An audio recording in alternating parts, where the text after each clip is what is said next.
Olá, pessoal, boa tarde. Eu espero que esteja tudo bem com vocês. Eu sou a professora Kelly Campelo e nós estamos iniciando mais uma aula de projeto de vida aqui pelo canal Educação. Então, você que está aqui no nosso bate-papo, através do nosso canal no YouTube, me manda aqui um oi.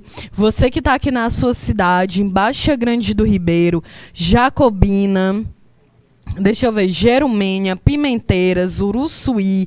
Manda um oi aqui no nosso bate-papo, os professores presenciais. Eu sempre falo aqui da importância de vocês estarem na nossa sala de aula, de vocês estarem aqui discutindo comigo, porque afinal de contas essa aqui é uma disciplina pensada para vocês e a gente discute aqui conteúdos que fazem parte do nosso cotidiano. Então é por isso que é muito importante a participação de vocês aqui, tá certo? Então vão mandando aqui um hello no nosso bate-papo. A nossa aula de hoje, dia 22 de agosto, a gente vai falar um pouco sobre as transformações do trabalho ao longo do tempo, gente. Então, bora lá. Primeiro ponto, né? A gente vai começar aqui a falar a partir do século XVIII, mas antes disso eu quero que a gente entenda aqui um pouco do contexto histórico. A gente já sabe que a disciplina do projeto de vida faz, né? Pega ali um pouquinho da geografia, da filosofia, da história, da sociologia, de outras disciplinas também. Então, para a gente poder entender de que forma que o trabalho foi se transformando ao longo da história, a gente primeiro vai voltar lá na antiguidade. O trabalho ele era visto de uma forma negativa. O trabalho ele era visto de uma forma que quem era camponês ou uma pessoa escravizada, ela poderia trabalhar sem receber absolutamente nada, porque o trabalho, a própria origem da palavra trabalho, ela vem do latim, que tem uma relação a ver com tortura. Então, o trabalho ele era visto de uma forma muito negativa. Então, quem fazia parte das classes ali que eram exploradas, os camponeses, os prisioneiros de guerra, era a galera que trabalhava. E quem fazia parte da elite, que era justamente os homens, né, que tinham a posse da terra, não trabalhavam e também não pagavam impostos. Eram ali sustentados pela população que era que trabalhava, né? Então a elite ela não trabalhava e ela acabava se dedicando à política, à economia, à história, à literatura, às artes. Então percebam como tem aí uma diferença, né, gente? Então aqui, isso lá na antiguidade, né, em civilizações clássicas como Grécia ou Roma, por exemplo. Depois, quando o Império Romano quebra, a gente entra na Idade Média, que é do século V até o século XV ali na Europa. E aí o que vai acontecer? Agora o trabalho ele não vai ser mais visto como escravidão, né? Não se usava mais esse nome escravidão. Agora a palavra usada era servidão. E durante a Idade Média nós já sabemos que era uma sociedade extremamente desigual, extremamente dividida, em que a maior parte da sociedade que era camponesa era justamente a galera que trabalhava ali dentro daquele feudo, né? E não existia salário. Salário a gente só vai falar aqui, ó, no século XVIII, com a Revolução Industrial. Antes disso, gente, realmente as pessoas elas viviam ali dentro daquele feudo durante muito tempo, tá certo?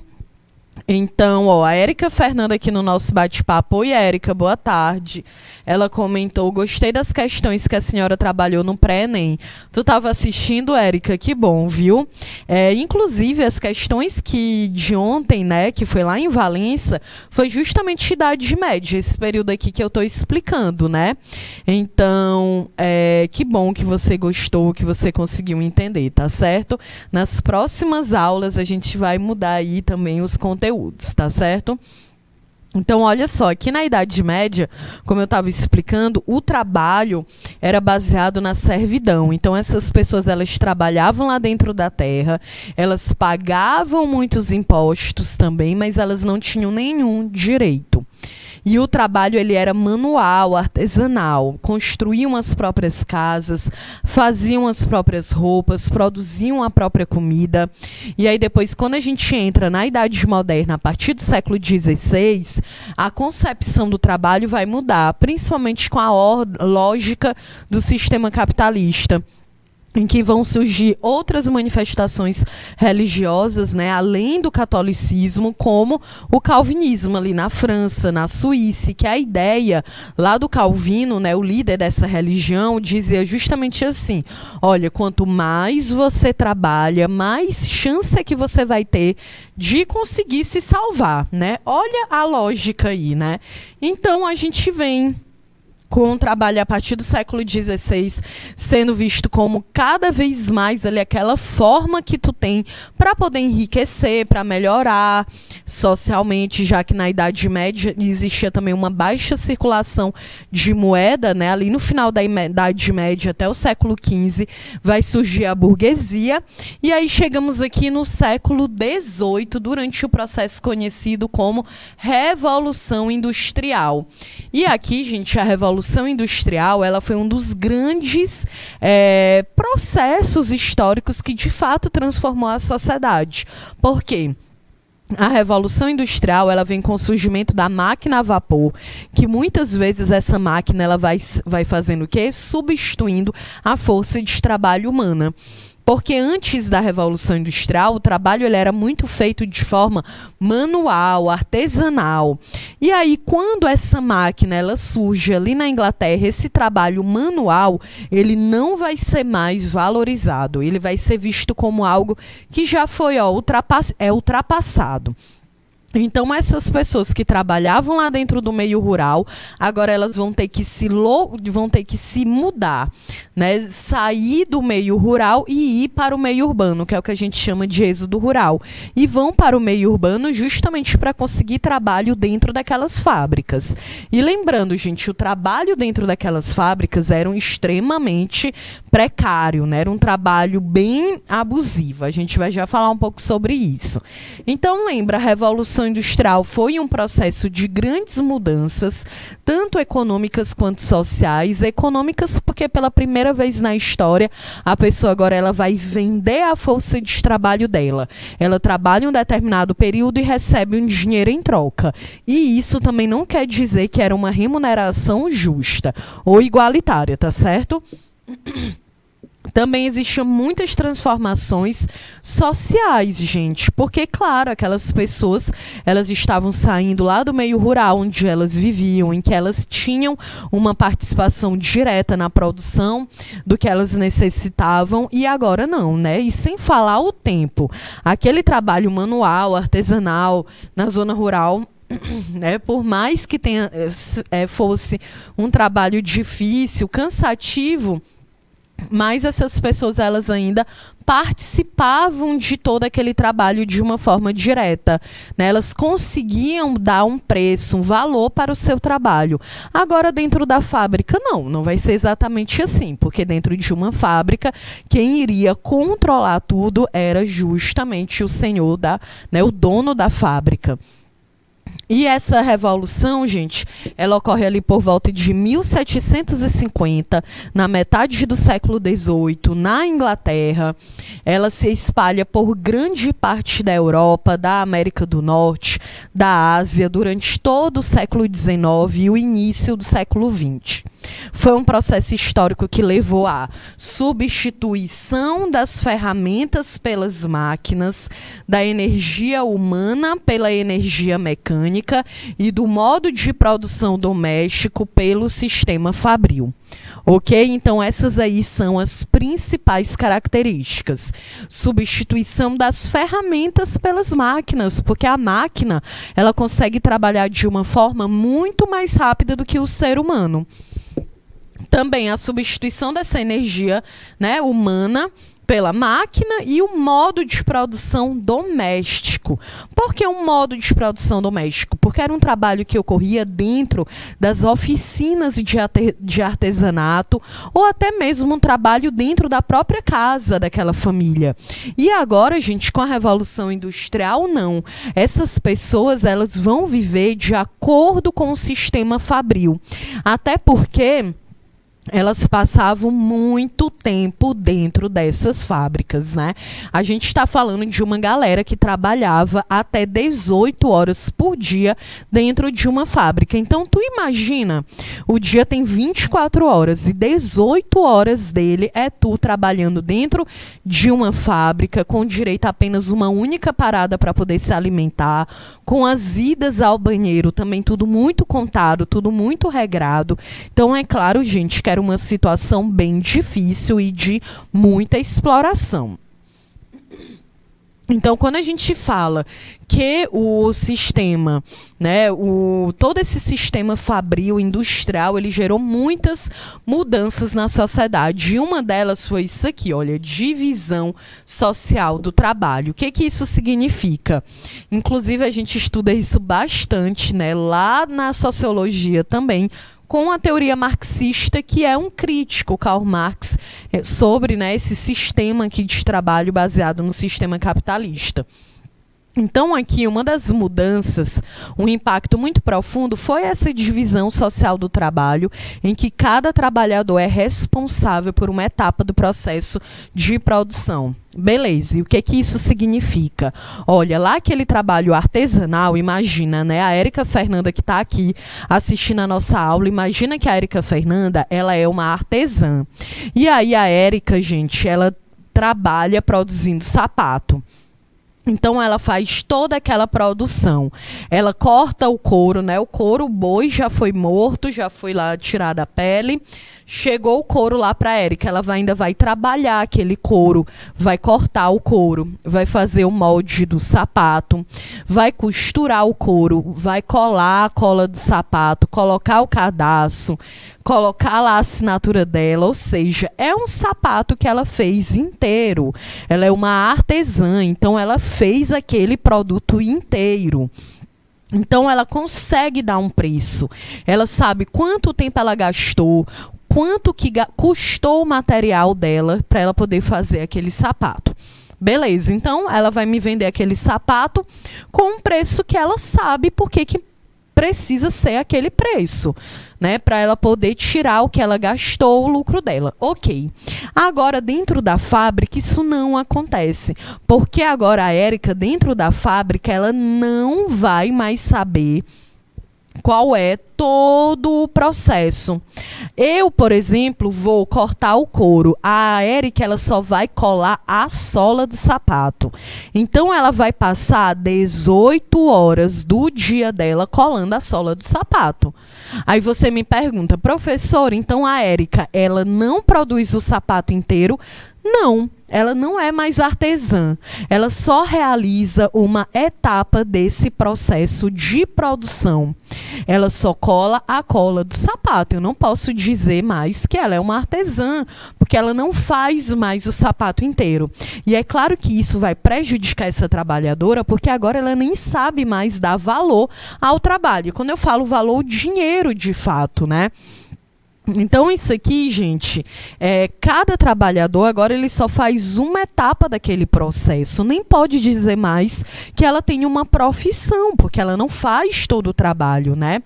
E aí, se ela nunca tiver feito um sapato na vida, ela também não vai aprender, porque ela só faz uma etapa, que é colar a sola. Se eu chegar e disser, Érica, faz o molde do sapato, ela não vai saber, porque ela não está dentro daquela parte da produção, certo? E aí isso, né, inclusive gera um trabalho robotizado, porque tu passa o dia praticamente inteiro fazendo uma única função. Né? O trabalhador não consegue de fato desenvolver uma profissão, tá certo? E aí, outro ponto que a gente tem aqui em relação às mudanças sociais causadas pela Revolução Industrial foram as condições precárias.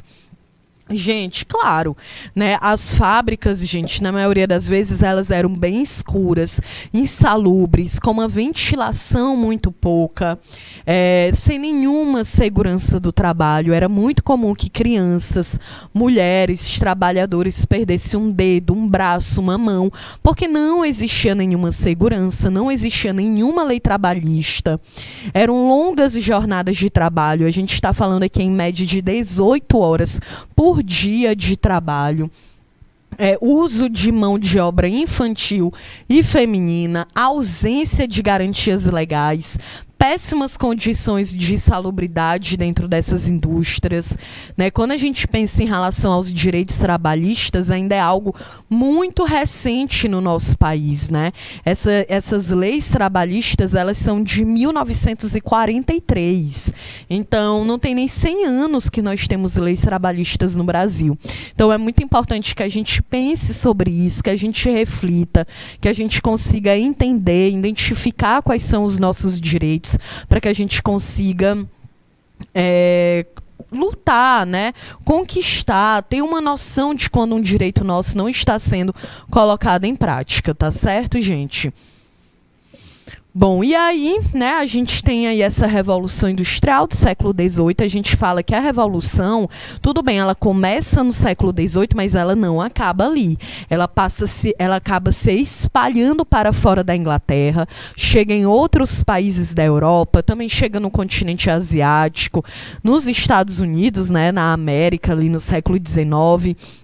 Então, ao longo dos séculos, gente, a tecnologia, né, ela vai se transformando, né? A forma como a gente trabalha, a educação, por exemplo, né? A gente tinha muito aquela visão da educação dentro de uma sala de aula, tendo aquele contato presencial com os nossos estudantes, mas é claro que a tecnologia ela foi se transformando e, por exemplo, hoje, né, nós estamos aqui em uma aula que ela é intermediada pela tecnologia. Se não fosse a tecnologia, é claro que essa aula não estaria acontecendo, porque a gente precisa de uma televisão, de uma iluminação adequada, de uma câmera, de uma internet, de computadores, né? Eu não estou nem falando dos recursos humanos, né? Como é no caso da professora, da direção da TV, né? Do sistema inteiro. Mas isso é para a gente poder pensar de que forma que a tecnologia ela vem impactando as nossas vidas. A própria pandemia do início do ano de 2020, né? Eu refleti muito sobre isso, gente. Já pensou se essa pandemia ela tivesse sido lá em 1990, há 32 anos atrás? A gente não tinha essa mesma tecnologia, né? Computador, nossa, era muito difícil alguém ter um computador, né? Eu lembro que no ano 2000 a minha vizinha, era aniversário dela de 15 anos de idade. Eu era criança, né? E aí ela ganhou um computador e todo mundo da rua, gente, foi para casa dela para poder ver aquele computador, né? E aí nem tinha internet, sabe? O computador era só para entrar lá, só para jogar paciência, porque não tinha internet, não sabia muito bem o que fazer com aquilo e nem faz tanto tempo assim, né? Tem 22 anos, no início dos anos 2000. Mas durante esses 20 anos, a tecnologia ela foi se transformando muito. A internet ela foi ficando cada vez mais comum, né? Se antes, há um tempo atrás, a gente tinha que ir em uma lan house para poder ter acesso à internet, hoje a internet está fazendo mais parte do nosso cotidiano. É claro que também é muito importante fazer um recorte social, porque o Brasil ainda é um país que tem mais de 60 milhões de pessoas que não têm acesso à internet. Então, essas pessoas elas estão sendo excluídas, né, da informação, do acesso ao conhecimento também. Então, isso é importante a gente pensar, porque, de fato, a tecnologia ela não é algo parada, não é algo estagnado, ela está se transformando o tempo inteiro, né?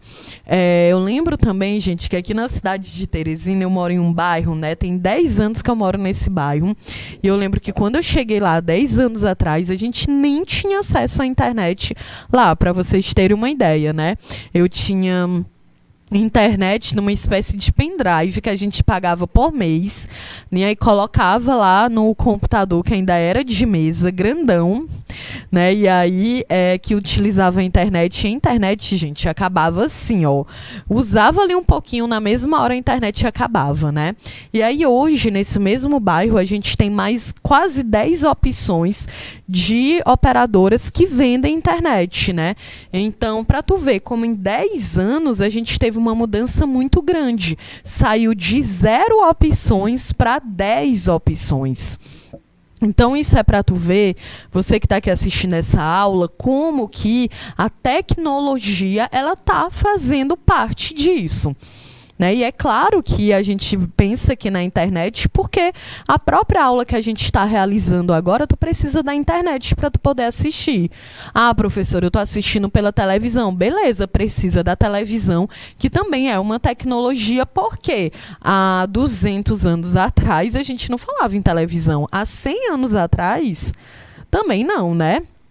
Porque a televisão ela foi se popularizar de verdade na década ali de 40, na década de 50, 60, que a televisão ela vai se popularizar mais aqui no Brasil, né? Porque até a década de 40 também era muito comum, e 50 também, o rádio.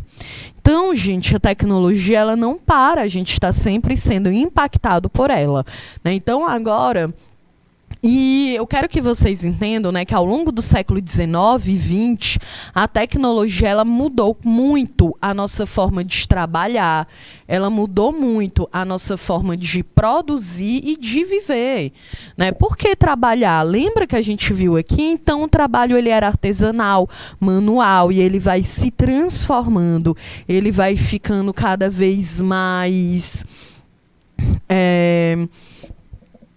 mecânico, né? A gente tem cada vez mais máquinas. É muito comum quando a gente joga aí no YouTube aqueles vídeos de fábricas automobilísticas, né? A gente vê demais uma linha de montagem inteira com robôs. A forma em que a gente produz, a forma como a gente se antes... a forma como a gente produz com...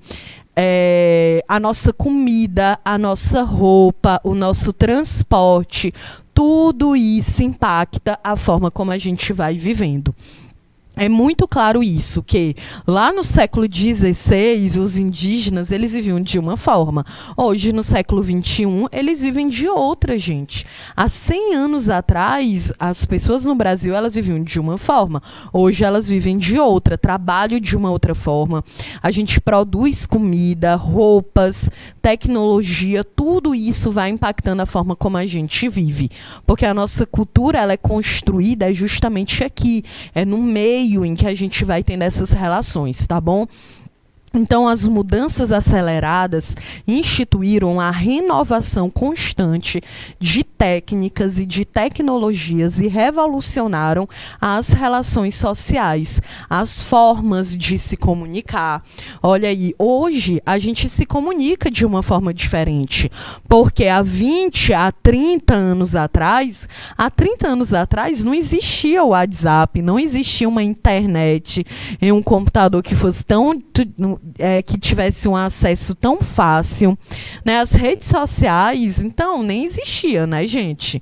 Então, é claro que a gente foi aprendendo a se comunicar, porque se antes a galera se comunicava através de carta, que demorava 1 mês, 2 meses para tu ter uma notícia, hoje é imediatamente. A gente entra aí no Twitter, entra na internet e tu consegue saber o que está acontecendo agora lá no Japão, né? Lembra que da guerra da Ucrânia com a Rússia, a gente entra agora na internet e a gente sabe quais são as últimas notícias dessa guerra, porque tudo é comunicado 24 horas por dia, né?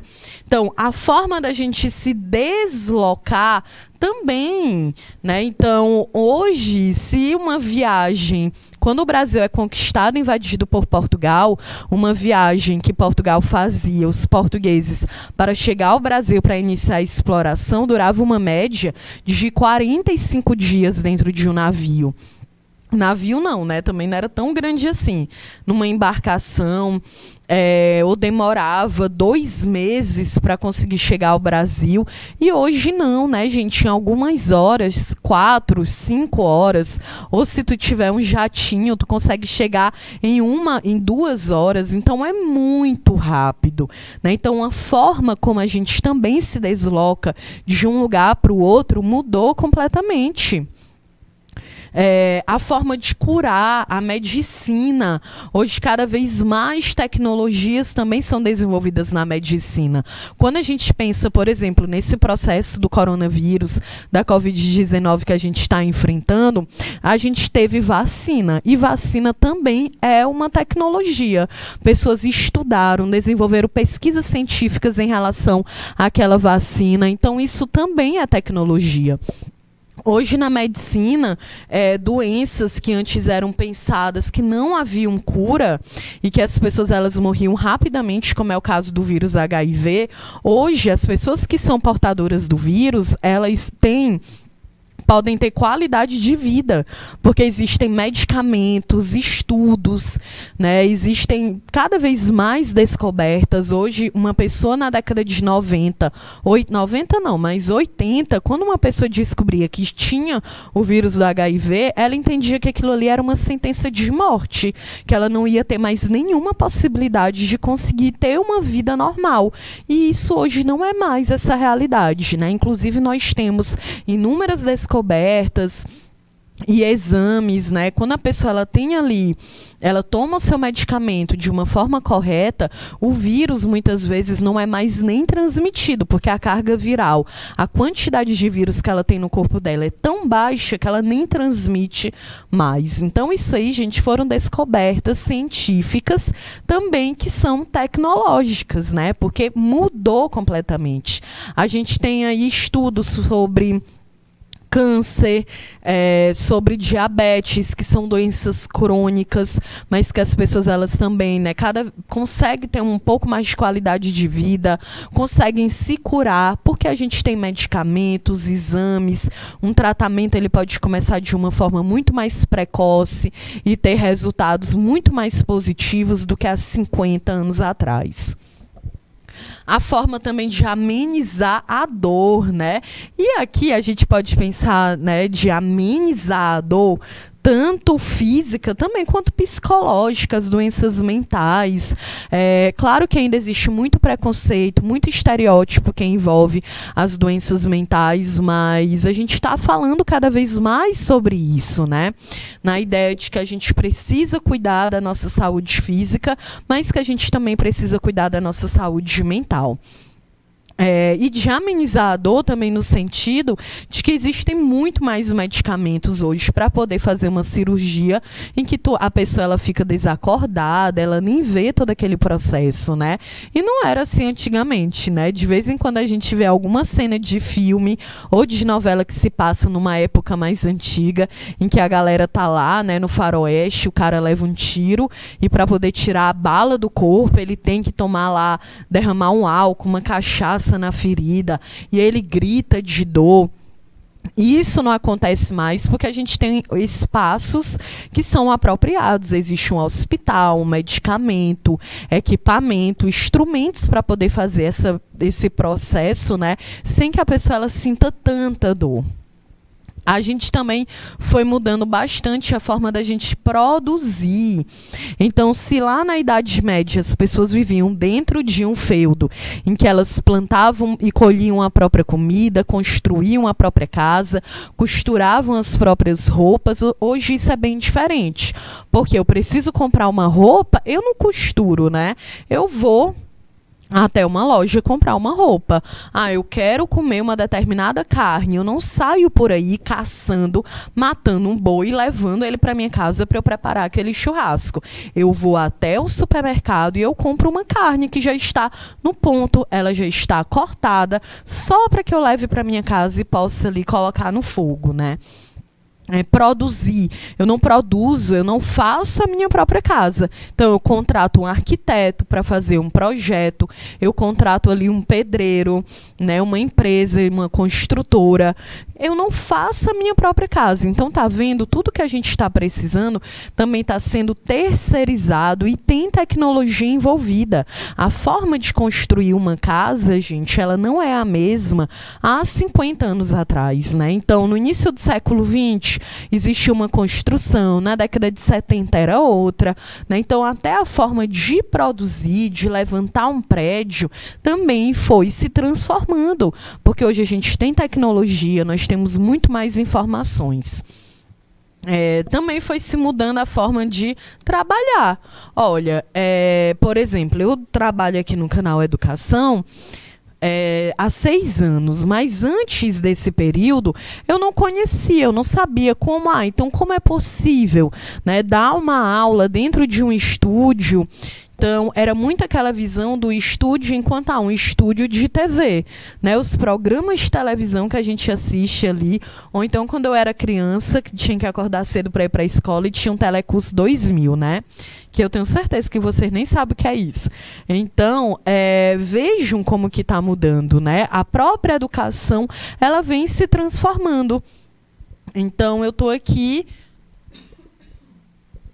Desculpa, eu estou aqui com vocês dentro de um estúdio e a gente não é uma aula, né? A gente fala, é uma aula à distância, mas também é uma aula que ela está aqui, né? Sendo ao vivo, você pode participar da aula, colocar teu comentário, teu ponto de vista, a gente desenvolver uma discussão, porque ela é simultânea, ela é ao vivo.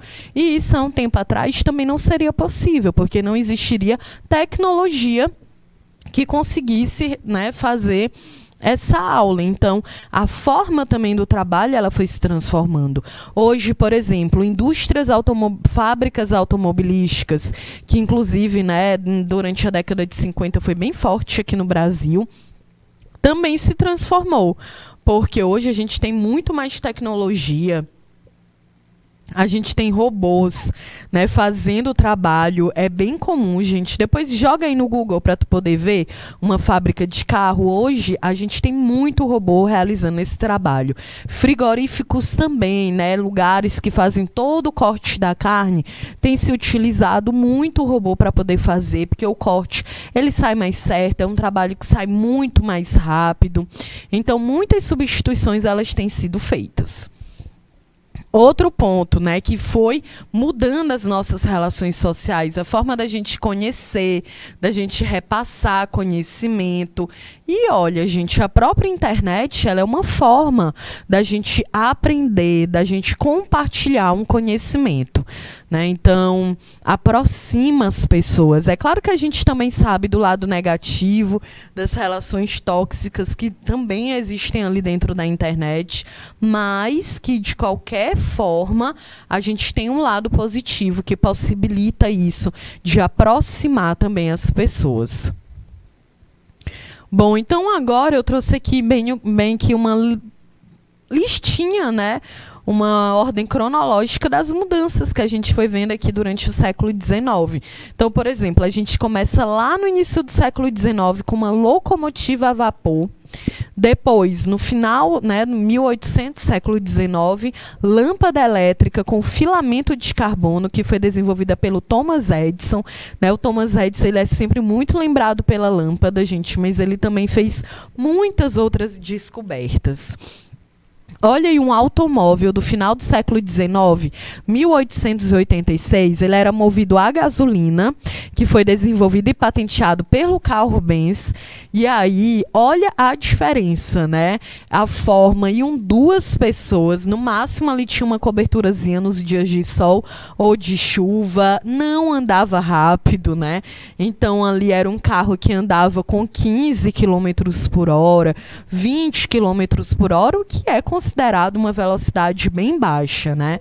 E Hoje mesmo, né, no mundo, não, no mundo eu não posso falar, mas no Brasil, a gente tem uma regra de trânsito que é aconselhável que tu ande acima dos 20, pelo menos, né? As principais vias é 40 quilômetros por hora, mas era um carro que nem chegava a isso.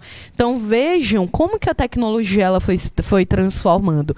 Hoje a gente tem carro que cabe 7 pessoas, né? A gente tem ônibus. Então, é uma realidade bem diferente do final do século XIX, né?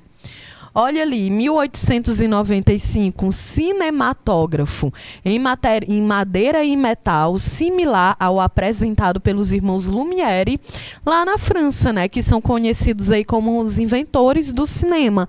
E hoje a própria câmera que a gente tem aqui, né, que eu apareço para vocês, gente, é uma câmera completamente diferente, né? Uma câmera que o Júnior aqui, que é o nosso diretor, ele pode mexer lá dentro ali do estúdio dele, não precisa ele vir até aqui na câmera, mexer nela para que eu possa ir aparecer para vocês.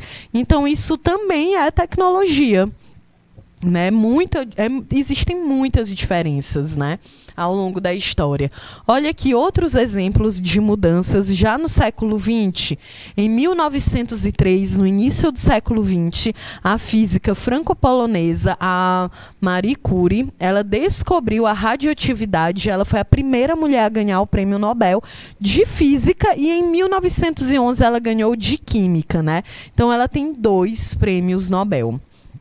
E isso é bem interessante, porque também quebra muito aquele estereótipo de que existem coisas que são de meninas e coisas que são de meninos, porque a gente vive muito naquela de que física, matemática e química são ciências que os homens eles têm muito mais afinidade do que as mulheres. E a Marie Curie, ela quebra toda essa ideia, porque a mulher ela tem 2 Nobel, um de física e um de química, né? Então a gente consegue perceber que essas ciências, elas também são para as mulheres, né, gente? Ciência não tem gênero.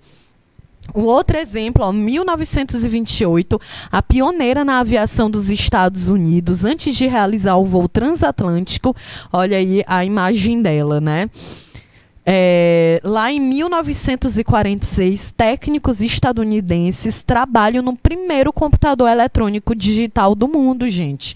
Então, em 1946, né? Olha, o computador, ele pegava uma sala inteira.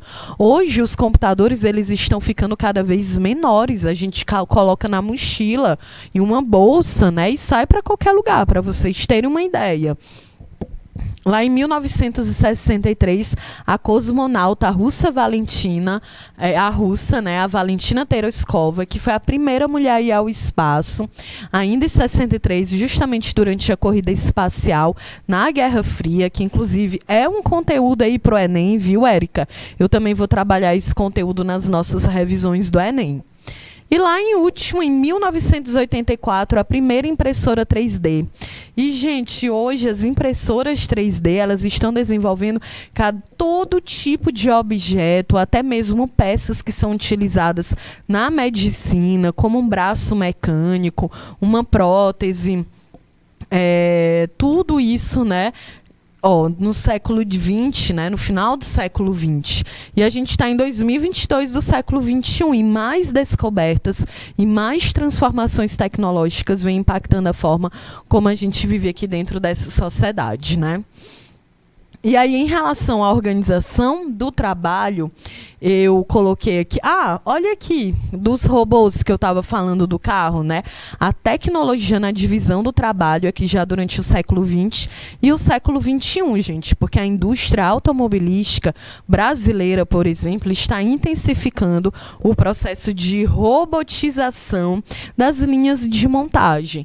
Então, cada carro lançado nos últimos anos, ou uma nova fábrica, exigiram tecnologias mais avançadas que são vitais para essas empresas, né? E as empresas alegam que esses robôs eles são utilizados para melhorar a produtividade, a qualidade e a capacidade para competir no mercado global e não fechar as portas, né?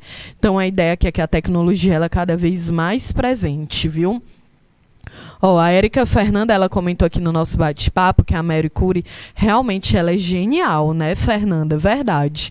Então, isso aí é para a gente conseguir perceber como, ao longo da história, claro, ainda existem muitos estereótipos e preconceitos, né, em relação às diferenças de gênero, mas a gente precisa se ligar nisso, porque a gente está falando, a gente está em 2022, no século XXI, e não tem como a gente continuar reproduzindo esses preconceitos, como se existissem coisas que são somente de homens e outras coisas que são somente de mulheres, tá bom? A Érica Fernanda, ela comentou assim, o professor Adriano estava semana passada falando sobre Guerra Fria. A Guerra Fria realmente também é um conteúdo que a gente estuda lá na geografia, como a geopolítica, a gente também estuda aqui na história, e aqui no projeto de vida também, né? E é um conteúdo bem interessante, até porque a Guerra Fria, ela tem início ali logo após a Segunda Guerra Mundial acabar, né? Depois de 1945, mas a Guerra Fria, gente, ela permanece. A prova disso é a própria guerra entre a Rússia e a Ucrânia, que foram movimentadas aí dentro desse contexto da Guerra Fria, né? Porque a OTAN, por exemplo, ela foi criada durante a Guerra Fria. E tudo começou porque a Rússia não quer justamente que a Ucrânia assine acordos com a OTAN, né? Então é uma guerra que ela começa lá na década de 40, mas ela não tem fim, ela continua acontecendo, tá certo? A Érica, ela tá falando que tem um filme dela, Radioactive. Da Marie Curie, eu nunca assisti não, Érica, mas obrigada aí pela dica, eu vou procurar, viu? E um outro filme, agora que tu falou em filme, que é interessante para a gente poder se ligar, é o próprio filme Tempos Modernos, que é do Charles Chaplin. Ele é de 1936, ainda é preto e branco, e aí a gente vê também, né, como que a tecnologia cinematográfica ela vem se transformando. E lá nesse filme Tempos Modernos, é interessante para a gente analisar todo o contexto da Revolução Industrial, em que o Charles Chaplin ele faz uma crítica a esse sistema capitalista que transforma esses trabalhadores em mercadoria. Porque, por exemplo, se eu vou no supermercado comprar um arroz, aquele arroz é uma mercadoria. Ele foi produzido por alguém e ele tem um preço de venda. E aí, dentro a crítica ao sistema capitalista, né, do Karl Marx, é que esse trabalhador também vira uma mercadoria, porque ele também vira um preço. Ele desenvolve um trabalho e ele tem um preço a receber. E muitas vezes ele nem consegue ter noção de quanto seu trabalho vale, né? Justamente porque ele está sendo explorado. Então é um filme bem interessante, porque lá ele faz, né, uma comédia, uma sátira, né, uma crítica ali, que aquele trabalhador ele vira um robô, ele acaba se confundindo se ele também é as engrenagens de uma fábrica, né? Até porque as pessoas ali, elas trabalhavam tanto, era uma jornada tão longa de trabalho, que elas acabavam perdendo realmente a noção ali, né, do tempo e de quem realmente elas eram. Então é um filme bem interessante para a gente poder analisar isso, tá bom? E um outro também são as sufragistas, que passa durante esse processo ali industrial de mulheres que estão lutando pelos seus direitos, né? Então é bem interessante, tá bom? E aí, olha aqui, gente, o trabalho ao longo do século XX, ele também foi se transformando. A gente pode dar destaque aqui tanto para o Fordismo como para o Toyotismo, né? Então, aqui na aula da terceira série, sobre as transformações do trabalho, eu fiz questão de trazer esse conteúdo, porque vocês também estão se preparando para o Enem, então é um conteúdo bem interessante para que vocês possam ficar ligados, tá bom? Então a gente tem um sistema de produção Fordismo, que ele é aquela produção em série, né? Isso significa o quê? O Fordismo vem justamente ali do Ford, né? A gente falou, não foi sobre as sufragistas, Érica? Então, aqui é no caso do Fordismo, que é uma produção em série, gente. Então, que é justamente do carro, né, o Henry Ford. Então, lá, esses carros eles eram produzidos em uma grande escala. Então, mas se não vender tudo, professor, ele imaginava que poderia só colocar em um estoque, porque em algum momento ele seria vendido. Já o toyotismo, que vem da Toyota, que é conhecida aí como um dos carros, né, que são muito muito bons, que demora mais a quebrar, tem um problema. Então, é um carro que, teoricamente, tem mais qualidade, justamente porque o seu modelo de produção é muito diferente. Então, ele é flexível, né? Ele é versátil. O que que isso significa? Enquanto a gente tem um carro, o Ford, que faz carros em uma grande quantidade, aqui no Toyotismo não, né? Faz justamente apenas aquilo que vai ser vendido, porque a ideia é que tenha toda uma pesquisa de público, que a empresa, que a fábrica, a marca, ela conheça seu público. E aí é muito versátil, porque a gente tem carros que vão custar 50 mil reais e a Toyota tem carro que custa 1 milhão. Então vai depender justamente do teu poder aquisitivo, porque ela vai estar produzindo ali carros que abrangem todo o público. Então, assim, ela não produz carro apenas para quem é ali classe média. Ela produz carro também para quem é milionário e dessa forma ela ganha muito mais. Já o Fordismo não, ele fazia um único tipo de carro, acabou, não existia ali diferenças, né, cores diferentes, modelos diferentes, então era tudo muito igual. Um outro detalhe, né? Aqui o Fordismo era uma produção em grande quantidade, já o Toyotismo não, como eu falei, existia uma diversidade, era muito mais analisado a questão do consumo da sociedade. Sempre dentro do Fordismo sempre tem produtos estocados, no Toyotismo não, porque ele tenta se adequar à demanda, né? Então, se a Toyota em um mês ela faz 100 carros, é porque ela vai vender os 100 carros. O Fordismo ele poderia fazer 100, vender 70, os outros 30 ele guardava para vender em algum momento. Só que isso na indústria, no mercado, vai ficando obsoleto, porque agora a gente tem... Todo dia a gente tem novidade, né? Então, o carro lá, a gente está em 2022, mas já tem marca que está lançando o carro 2023, 2024, né? Justamente porque é aquela ideia de que a tecnologia está cada vez melhor, está avançando cada vez mais e a gente vive dentro de uma sociedade de grande consumo. Uma prova disso é o próprio iPhone, né, que é um aparelho celular que é muito caro para o poder se a gente for comparar o salário mínimo do trabalhador. Então a gente tem um celular de 10 mil, de 13 mil reais, né? Então, e também tem um celular lá que é R$ 1.000, né, que tu consegue comprar. Por quê? Porque são aparelhos que são vendidos em grande quantidade, com uma diversidade muito grande, porque a ideia é atingir todo tipo de pessoa, né, todos os públicos possíveis, porque dessa forma se lucra muito mais. Então percebam essas transformações, né?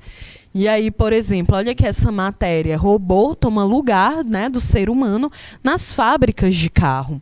Ó, de 2010 para cá, a Volkswagen acrescentou 971 robôs às linhas de montagem das 3 fábricas de automóveis no ABC, né, que é Taubaté, em São Paulo, e São José dos Pinhais, Paraná, e na de Motores, em São Carlos, em São Paulo também.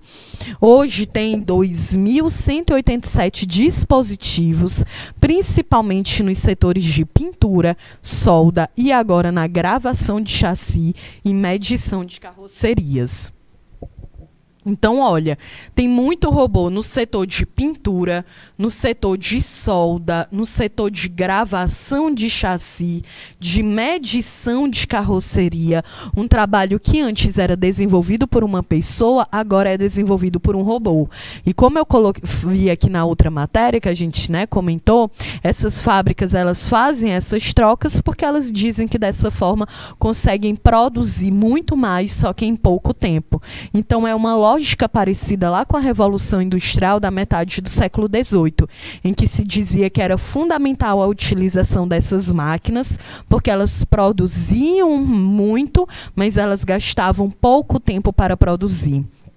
E na lógica também do sistema capitalista, isso é visto de uma forma positiva, porque a máquina, ela não reivindica direitos. A máquina, se ela quebra, ela é consertada e fica tudo bem, né? Então, a máquina, ela consegue trabalhar 24 horas por dia sem cansar, algo que o ser humano não consegue, né, gente? Então, por isso mesmo, né, essas fábricas, elas estão se utilizando cada vez mais dessa tecnologia. Bom, na produção do novo EcoSport, por exemplo, lançado em julho, né, lembrando que essa matéria ela é de 2017. Então, o EcoSport, o novo EcoSport que foi lançado lá em 2017, a Ford introduziu na fábrica, lá na Bahia, 22 robôs que medem as carrocerias a laser e informam as máquinas à frente o local exato onde devem ser feitos furos para encaixe de peças. Então, é um trabalho todo realizado por máquina, por robô, né? O trabalho, muitas vezes, do ser humano acaba se reduzindo a ficar no computador, né? Então, é uma prova de que, mais uma vez, de que a tecnologia ela está se transformando o tempo inteiro. Outras necessidades estão surgindo, né? Outro modelo também, isso aqui eu já discuti com vocês, eu acho que foi lá no início do ano, em relação à uberização do trabalho, que tem sido cada vez mais comum, principalmente, né, em pensar aqui no Brasil, quando a gente tem um número de quase 15 milhões de pessoas desempregadas, essas pessoas elas vão procurando outras maneiras de conseguir se sustentar. Dentro do sistema capitalista, a gente compra absolutamente tudo. Então, a gente precisa pagar pelo aluguel, pela água, pela luz, pela educação, pela saúde, pelo transporte. Então, a pessoa que está desempregada, ela vai tentar buscar meios e formas para garantir a sua sobrevivência. E é por isso mesmo que o trabalho informal ele tem crescido bastante. E a gente pode citar aqui como exemplo a uberização do trabalho, né, em que muitas pessoas, a gente usa esse termo, uberização do trabalho, né, e é óbvio que faz referência a essa empresa norte-americana, que é a Uber, né, estadunidense, em que é um aplicativo que chegou ao Brasil no ano de 2014 e os números têm aumentado cada vez mais. E que também é um trabalho informal, porque não existe nenhum direito trabalhista assegurado, né? O motorista da Uber, ou a motorista, né, nesse aplicativo de transporte, não tem nenhum vínculo empregatício com o dono do aplicativo ou com a pessoa que está lá no aplicativo pedindo aquela viagem.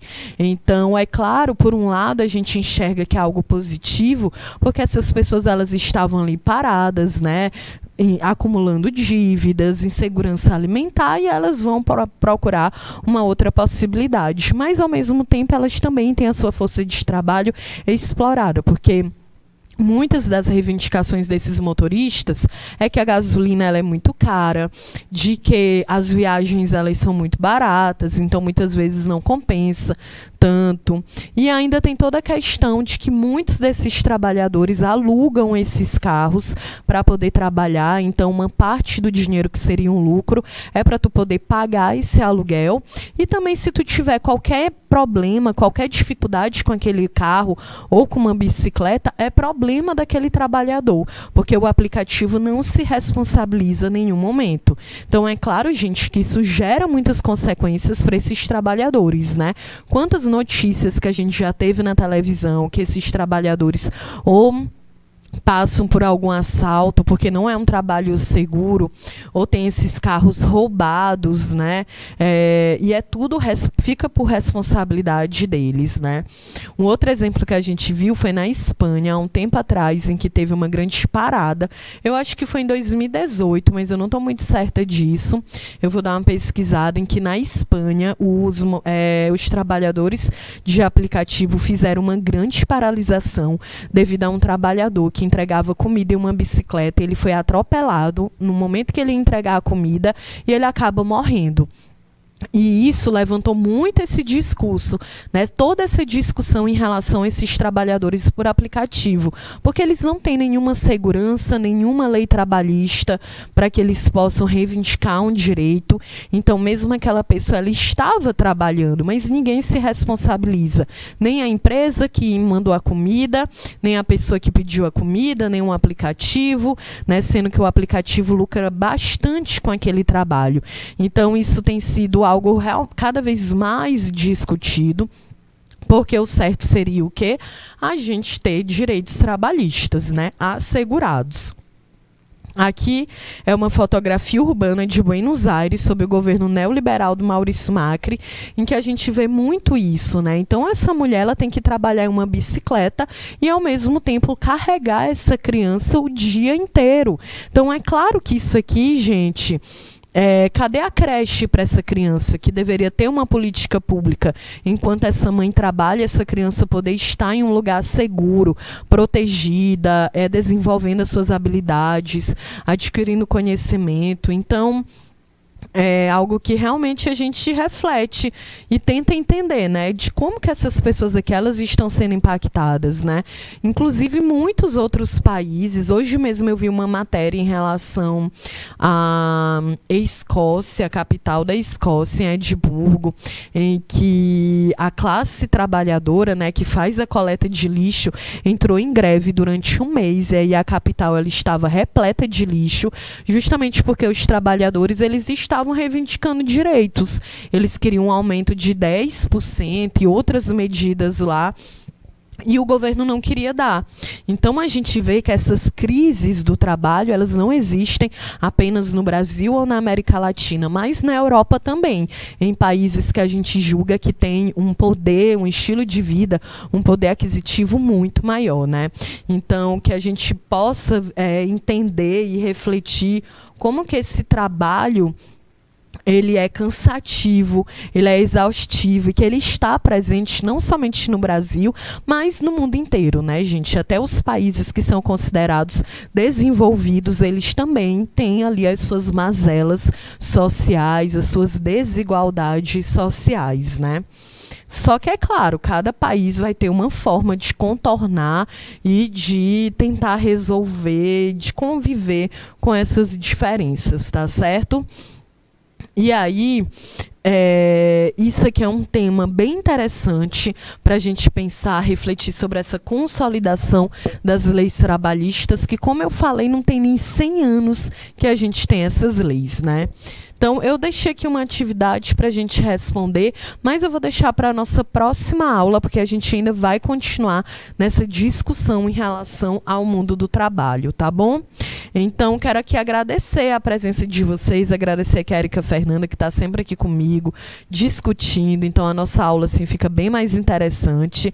Desejar a vocês uma ótima semana e a gente se encontra aqui na nossa próxima aula, tá certo? Então, eu sou a professora Kelly Campelo, foi um prazer estar aqui com vocês. Beijos e até mais.